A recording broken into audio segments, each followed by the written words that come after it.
धरनी। अगर आपको कहानी अच्छी लगे तो प्लीज हमारे चैनल को सब्सक्राइब जरूर कर दीजिएगा। ओफो भाभी, आप बैठ जाइए ना, इतना परेशान क्यों हो रहे हैं? पूनम ने अपनी भाभी स्नेहा के कंधों पर हाथ रखते हुए कहा। लेकिन बढ़ते समय के साथ साथ स्नेहा की बेचैनी भी तो बढ़ती ही जा रही थी। ननद पूनम बार बार स्नेहा का धैर्य बंधवा रही थी कि भाभी अभी आधा घंटा ही तो ज्यादा हुआ है और आप इतना परेशान हो रहे हैं, आ जाएंगे भैया और माँ।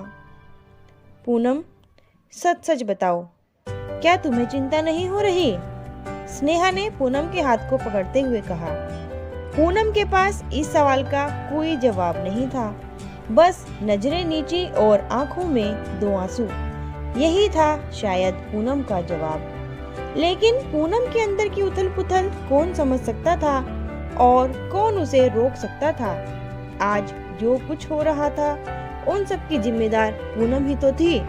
अगर पूनम विनय को अपने घर वालों से नहीं मिलवाती तो शायद आज का दिन देखने को भी नहीं मिलता। लेकिन पूनम से किसी को कोई शिकायत नहीं थी सिवाय पूनम के। विनय से मुलाकात पूनम की कॉलेज के दिनों में हुई थी और कब दोनों के प्रेम प्रसंग शुरू हो गया पता ही नहीं चला। अब तो विनय की नौकरी भी लग चुकी थी और इधर पूनम के घर वाले भी पूनम के लिए रिश्ता देख रहे थे। इससे अच्छा समय पूनम के लिए हो ही नहीं सकता था। उसने विनय को अपने भैया से मिलने के लिए राजी भी कर लिया। विनय वैसे बहुत अच्छा लड़का था और उसमें वह सारी खूबियां थी जो कोई भी लड़की अपने पति में चाहेगी। अभी कुछ दिन पहले ही तो पूनम के भैया रजत और भाभी स्नेहा की पहली सालगिरह थी। उसी की उन्होंने छोटी सी पार्टी भी रखी थी। उसी पार्टी में पूनम ने पहली बार विनय को अपने घर वालों से मिलवाया था। पूनम के घर में सदस्य ही कितने थे? माँ, भैया, भाभी और एक पूनम, सबकी लाडली। पिताजी तो कुछ वर्ष पहले ही बीमारी के चलते चल बसे थे। निशानी के तौर पर छोड़ गए थे तो बस अपने दोनों बच्चे और एक फ्लैट जो उन्होंने बहुत मेहनत और मुश्किल के बाद खरीदा था। माँ के जीवन का शायद वही सबसे खुशी का दिन था जब उन्होंने अपना घर खरीदा था। लेकिन क्या पता था कि वक्त की मार के आगे सब कुछ खत्म हो जाएगा। जहाँ पिताजी की बीमारी के कारण वह चल बसे, वहीं मेरे कारण माँ और भैया को पिताजी की निशानी गिरवी रखनी पड़ रही है। फ्लैट की वास्तविक कीमत 15 लाख रुपए थी, लेकिन जरूरत के समय उसी फ्लैट को 9 लाख में गिरवी रख दिया गया था। आज उसी रकम को लेने के लिए पूनम के भाई रजत और माँ मधु गए हुए थे, क्योंकि विनय के मामा जी चाहते थे कि विनय की शादी में उन्हें कम से कम 10 लाख के गहने तो जरूर मिले। विनय जब 2 साल का था तभी से उसकी माँ उसके पिताजी के घर को छोड़कर उसके मामा के यहाँ रहने आई थी। पूरी बात तो नहीं पता, लेकिन विनय के मम्मी पापा का तलाक हो गया था शायद, और माँ का एकमात्र सहारा थे तो विनय के मामा। विनय अपने मामा के एहसानों तले दबा हुआ था। इसीलिए जब विनय ने अपने मामा को पूनम के घर वालों से मिलवाया तो मामा ने शर्त रख दी कि हमें शादी में कम से कम 10 लाख के गहने चाहिए, वरना यह शादी नहीं होगी। तो विनय मना भी नहीं कर पाया। लेकिन अगले ही दिन विनय अकेला पूनम के घर आकर पूनम के घर वालों से माफी भी मांगने लगा और पूनम के भाई रजत पर यह रिश्ता तोड़ने के लिए जोर देने लगा। विनय का तर्क था कि मैं अपने मामा को मना नहीं कर सकता था, लेकिन आप फोन करके मामा जी को यह शादी करने से मना कर दीजिए। पूनम ने भी विनय का पक्ष लिया। उसने भाई रजत और माँ को समझाया कि माँ, हम ऐसी शादी नहीं कर सकते जिसमें हमारे घर वालों को परेशानी उठानी पड़े।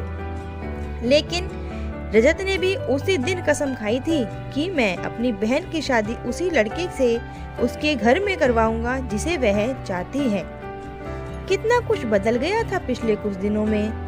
पूनम तकिए को गोद में लेकर बैठी थी और ना जाने कितने आंसू उसकी आंखों से लुढ़क लुढ़क कर तकिए को लगभग भिगो चुके थे। तभी दरवाजे की घंटी की आवाज से पूनम पिछले दिनों में हुई घटनाओं की याद से बाहर आई। उसने जल्दी से अपने आंसू पोंछे और दरवाजा खोलने के लिए बाहर की तरफ भागी। लेकिन तब तक भाभी स्नेहा दरवाजा खोल चुकी थी। सामने भाई रजत और माँ खड़े थे। किसी हारे हुए जुआरी और जीते हुए खिलाड़ी के मिले जुले भाव उनके चेहरों पर थे। जहाँ उन्हें समय पर पूनम की शादी के लिए गहने खरीदने की रकम मिल गई थी, वहीं उन्होंने अपने घर को दांव पर भी तो लगा दिया था और रहने लगे थे अपने इस किराए के छोटे से घर में। रजत ने पैसों से भरा हुआ बैग स्नेहा के हाथों में देकर उसे संभाल कर रखने की हिदायत दी। पूनम एक निर्जीव प्राणी की तरह वहीं बुत बनी खड़ी थी। रजत ने उसके सर पर हाथ फेरा और अंदर चला गया, लेकिन पूनम चुपचाप शांत वहीं खड़ी रही। कुछ करो विनय, नहीं तो मैं मर जाऊंगी। मैं इस तरह अपनी खुशी के लिए अपने घर को बर्बाद होते हुए नहीं देख सकती। विनय प्लीज कुछ करो, ना तो मैं अपने परिवार को दुख पहुंचा सकती हूँ और ना ही मैं तुम्हें छोड़ सकती हूँ। पूनम विनय को फोन मिला चुकी थी। विनय के हालात भी तो पूनम जैसे ही थे। वह भी तो ना पूनम को छोड़ सकता था और ना ही अपनी मामा की रखी गई शर्त को तोड़ सकता था। तुम चिंता मत करो पूनम, एक दिन सब ठीक हो जाएगा। विनय पूनम को झूठी दिलासा देकर खुद बेचैन हो गया। और ठीक हो भी तो कैसे सकता था। इतने वर्षों से विनय और उसकी माँ अपने मामा के हाथों की कठपुतली ही तो बनकर रह गए थे। जो बात मामा ने कह दी तो कह दी, उसको कोई भी काट नहीं सकता था। विनय के मामा विनय की माँ और उसको एक नौकर से ज्यादा कुछ भी नहीं समझते थे। वह हमेशा एहसान जताते रहते थे कि मैंने तुम्हारा उस समय में साथ दिया था जब तुम्हारे पति ने भी तुम्हें छोड़ दिया था। विनय की माँ खुद उसके मामा के घर को छोड़कर जाना चाहती थी, लेकिन उसके मामा वही अपना एहसानों वाला गाना गाकर उन्हें रोक लेते थे। विनय के मामा का भी अपना स्वार्थ था। उनकी इकलौती बेटी थी सारा।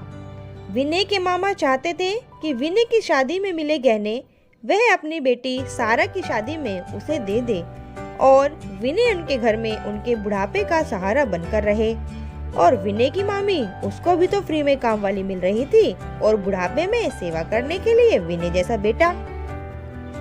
विनय और पूनम का जीवन किसी फिल्मी कहानी से कम नहीं था, लेकिन अभी शायद जीवन में बहुत से मोड़ आने बाकी थे। जब विनय पूनम और अपनी माँ के साथ अपनी शादी की शॉपिंग कर रहा था, तभी एक अनजान व्यक्ति आकर विनय के गले लगकर रोने लगा। विनय ने आज से पहले उस व्यक्ति को कभी भी नहीं देखा था और वह व्यक्ति तो खुद को विनय का पिता बता रहा था। वह बार बार विनय से प्रार्थना भी कर रहा था कि मुझे एक बार अपनी माँ से मिलवा दो। उस व्यक्ति ने सबूत के तौर पर विनय को उसकी माँ के साथ हुई शादी की फोटो भी दिखाई और विनय के जन्म प्रमाण पत्र को भी उस व्यक्ति ने संभाल कर रखा था। लेकिन बात की पुष्टि के लिए विनय उसको अपनी माँ से मिलवाना चाहता था। विनय के मन में अपने पिता के प्रति बहुत गुस्सा था, बहुत नफरत थी। वह अगर यह तय कर पाता कि वही उसका पिता है तो शायद आज ही उसको मार भी डालता, क्योंकि विनय की नजरों में उसका पिता ही एक ऐसा व्यक्ति था जिसकी वजह से उसकी माँ और उसके जीवन में आज तक दुख है। अगर उसके पिताजी एक अच्छे व्यक्ति होते तो उसकी माँ को कभी भी अपना घर छोड़कर मामा के घर नहीं रहना पड़ता और ना ही उन्हें बात बात पर मामा मामी के ताने भी सुनने पड़ते। शोर शराबा सुनकर विनय की माँ, जो पास की दुकान में ही पूनम के लिए चूड़ियाँ पसंद कर रही थी, वहाँ आ गई।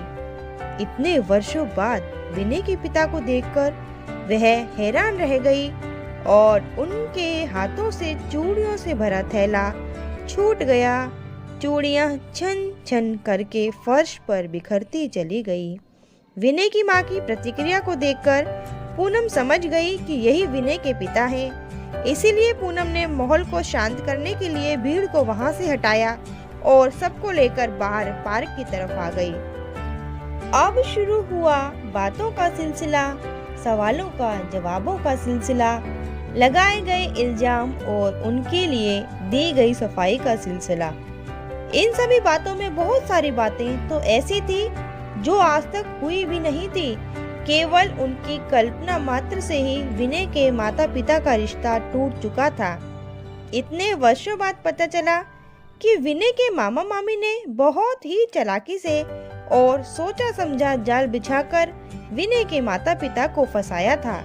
जब विनय की माँ विनय के मामा के घर में कुछ दिनों के लिए रहने आई थी, तो इसी बीच विनय के मामा मामी ने यह खबर भी फैला दी कि विनय के पिताजी किसी दूसरी महिला से शादी करके दूसरे शहर में जा बसे हैं। विनय के मामा मामी ने विनय के पिता के नाम से एक झूठा खत लिखा, जिसमें लिखा गया कि मैं मनीष पूरे होशोहवास में यह कह रहा हूँ कि मैं तुम्हें छोड़कर दूसरी महिला से शादी कर ली है। अब तुम्हें मेरे घर वापस आने की कोई भी जरूरत नहीं है, क्योंकि मैं अपना घर बेचकर दूसरे शहर में जाकर अपने नए जीवन की शुरुआत करने जा रहा हूँ और तुम और तुम्हारा बेटा जहाँ चाहो जैसे चाहो रह सकते हो। आज के बाद तुमसे या तुम्हारे बेटे से मेरा कोई भी संबंध नहीं है। ऐसा ही एक दूसरा पत्र उन्होंने विनय के पिताजी को भी लिखा था, विनय की माँ के नाम से, जिसमें लिखा था कि मैं अब तुम्हारे साथ नहीं रहना चाहती और अगर तुमने मेरे पास आने की कोशिश भी की या फिर मुझे वापस ले जाने के लिए जबरदस्ती करी तो मैं तुम पर दहेज के नाम से केस कर दूंगी और खुद आत्महत्या कर लूंगी। मुझे ना तो तुमसे और ना ही तुम्हारे परिवार वालों से कोई मतलब है। मैं अब अपने भाई के घर में ही अपने बेटे के साथ रहना चाहती हूँ और अगर तुम चाहते हो कि मैं तुम पर दहेज का केस ना करूँ और ना ही अपने आप को कोई नुकसान पहुँचाऊँ, तो तुम मुझे 10 लाख रुपए नकद दे दो, वह भी 1 महीने के अंदर। विनय के पिता ने वह पत्र भी विनय और उसकी माँ को दिखाया। विनय के मामा के सभी राज खुल चुके थे, लेकिन विनय जानता था कि उसके मामा इतने शातिर हैं कि वह कभी भी इन 10 लाख की बात को स्वीकार नहीं करेंगे। लेकिन विनय अपने पिताजी के पैसों को मामा से निकलवाना चाहता था, इसीलिए विनय और पूनम ने मिलकर एक योजना बनाई, जिसके तहत विनय के पिताजी के पैसों के साथ साथ पूनम के घर वालों के 10 लाख भी वापस मिल सकते थे। चारों योजना बनाकर अपने अपने घर वापस आ चुके थे। बाजार में हुई घटना के बारे में किसी ने भी किसी को कुछ भी नहीं बताया था। सब रोज की तरह साधारण व्यवहार कर रहे थे। आज पूनम के भैया रजत ने विनय के मामा जी को फोन करके यह बता दिया था कि गहनों की रकम का इंतजाम हो चुका है। आप अपनी बेटी सारा और सुनार को लेकर घर आ जाइए ताकि वह शादी के गहनों को पसंद कर सके। विनय के मामा अपनी बेटी के साथ और अपने जान पहचान के एक सुनार के साथ कुछ ही समय में पूनम के घर भी पहुंच चुके थे। सारा ने अपनी पसंद के सभी गहने पसंद कर लिए थे और पूनम के भैया रजत ने उनकी पेमेंट भी कर दी थी। सभी गहने पक्की रसीद के साथ लिए गए थे और यह तय हुआ था कि सारा को वह गहने पूनम की शादी में ही दिए जाएंगे। लेकिन यह क्या, अगले ही दिन विनय के मामा को पूनम के भैया रजत ने बताया कि गहने चोरी हो गए हैं और हमें उनकी चोरी की कंप्लेंट पुलिस को करनी पड़ेगी। सभी अपनी तरफ से कोशिश करके देख चुके थे, लेकिन गहने कहीं भी नहीं मिल रहे थे। अंततः पुलिस को कंप्लेंट करनी ही पड़ी, क्योंकि गहनों की पुलिस कंप्लेंट हो चुकी थी। इसीलिए अब विनय के मामा शादी के लिए मना भी नहीं कर सकते थे, क्योंकि अगर पुलिस को पता चल जाता कि गहनों के कारण शादी नहीं हुई है, तो वह उन्हें दहेज के केस में अंदर भी कर सकते थे। विनय और पूनम की शादी तय समय पर हुई। अब वक्त आ गया था विनय और पूनम के बिछाए जाल में मामा जी को फंसाने का। विनय और पूनम की शादी का एक छोटा सा रिसेप्शन रखा गया था, जिसमें लगभग सभी मेहमानों को भी बुलाया गया था। पूनम के कमरे की अचानक से लाइट खराब होने के कारण पूनम अपने मामा मामी के कमरे में रिसेप्शन के लिए तैयार हो रही थी और वहीं दूसरी तरफ विनय उसे छेड़ने के लिए उसके मेकअप करते हुए फोटो खींच रहा था और वीडियोस बना रहा था।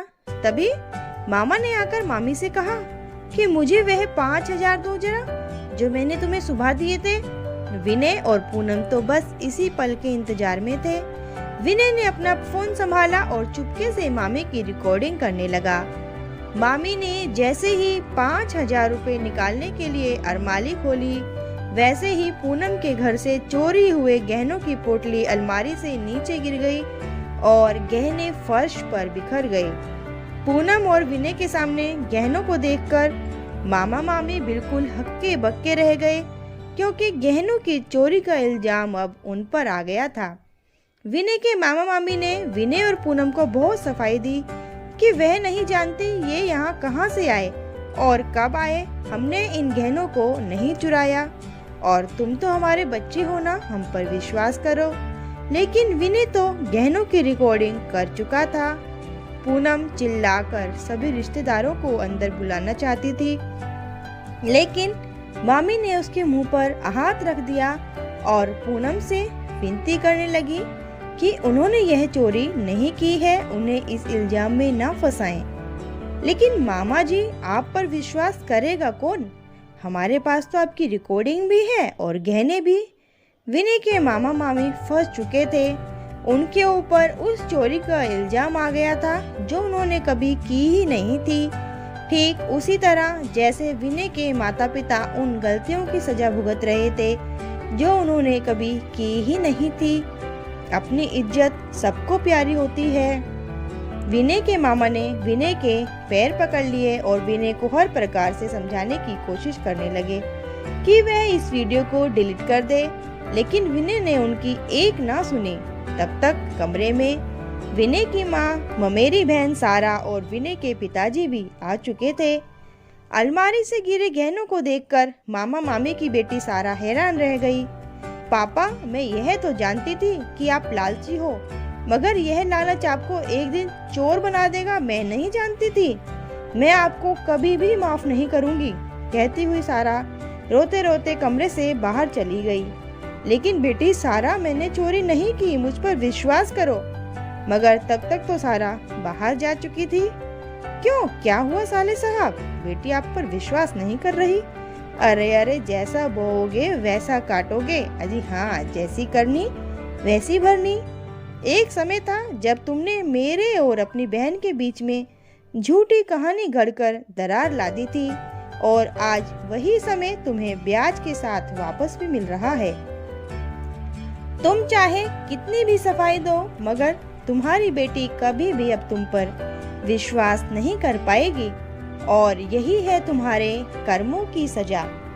अब मामा जी, अगर आप चाहते हो कि आपकी यह वीडियो पुलिस को ना दी जाए, तो आप वह 10 लाख रुपए जो आपने मेरे पिताजी से लिए थे ब्याज समेत हमें वापस कर दीजिए। हम ये वीडियो डिलीट कर देंगे और पूनम के भैया भी पुलिस से यह कहकर कंप्लेंट वापस ले लेंगे कि गहने तो घर में ही मिल गए हैं। अपने बचे कुचे सम्मान को बचाने के लिए विनय के मामा ने जल्दी से विनय के पिताजी से ली गई रकम उन्हें ब्याज समेत वापस कर दी और उनसे माफी भी मांगी। विनय के पिताजी ने वह रकम पूनम को दे दी कि इन पैसों से तुम अपना गिरवी रखा घर और अपने पिताजी की आखिरी निशानी छुड़वा लो, और यह गहने मेरी तरफ से अपनी बहू के लिए। अब विनय और उसकी माँ हमेशा के लिए अपने मामा का घर छोड़ चुके थे और अपने घर में अपने पिताजी के साथ वापस आ चुके थे, एक नए और सुहाने सफर की शुरुआत के लिए।